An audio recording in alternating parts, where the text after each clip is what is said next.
nyene icubahiro umukuru w'igihugu, je nari umushomeri ruhagwa, nta kazi nari mfise, nari umukene, mugubu je ndatunze.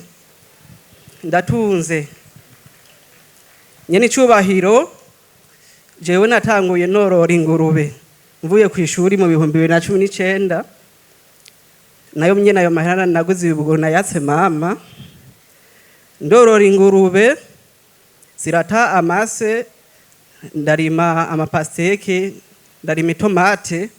Payeje rero noho yasanga ndi ku kivi, ndabasaba kungendera, barangendera, basanga ingurube zarananiye kugaburira, ahubwo ndiko ndaraba ukuntu zigaburira amarebe kugira mbandanye zibaho, kuko no mu kibano hariho ikibazo c'ibiryo vy'ibitungwa.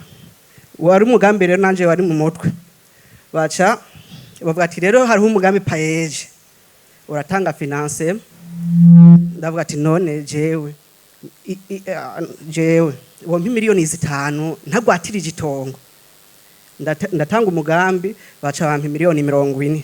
Ubukire bwanje baratanguye rero, ndakora bangura imashine merangere, amakomande menshi ya Vigitega n'abujumbura baransaba amakomande, candonka abakiriya benshi muri Mwaro na Bururi. Imashine marayiduganye Gitega, ndayiduganye Gitega, ntangura gusohora ibintu byinshi. Hubuka ikibazo ca déplacement, kubera nasohora ibintu byinshi cangora ikamyo, nguzi ikamyo ndafise hegitose kubera payeje. Hageze yuko imaze kuyigura, hari ubusi ikibazo ca sondoma yise erema imwe ikora mu biryo by'ibitungwa, iyo nayo nayikura Tanzania. Haca hubuka idiri y'ibigori ngaha mu Burundi. Aha mu Burundi bari bimbuye ibigori byinshi cyane, ivyo bigori bavyimbuye, ndavuga ati rero sondoma yise ngira nzoyironderera. Naraguze ikimashine karahabutaka gisya itoni 15 ku munsi, nakiguze miliyoni 250.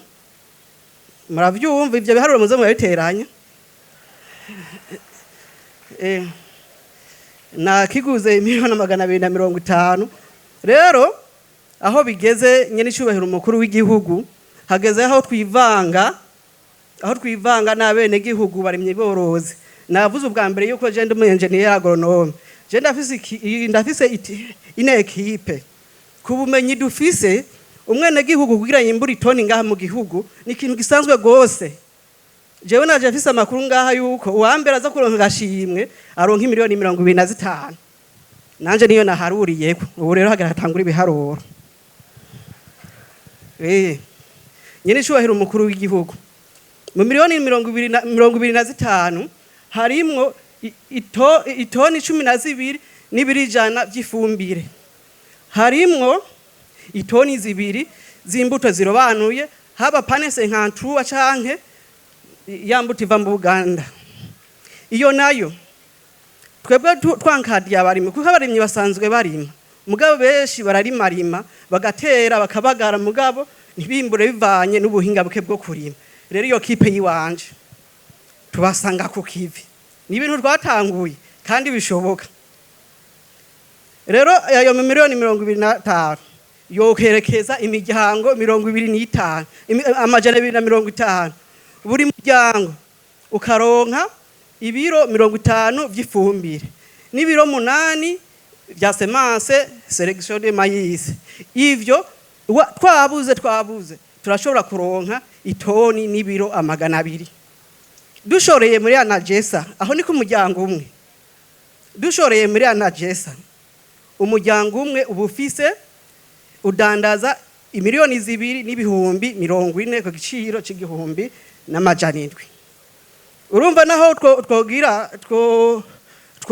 twogira mu muryango, uzosanga umuryango umwe buri sezo y'ibigori uronka ibihumbi 1,500,000 amakudo production yose wakuyemo.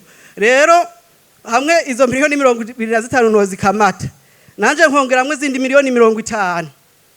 Ashobora rutagata imiryango hafi y'amajana 50 tukayikwirikirana. Murakoze.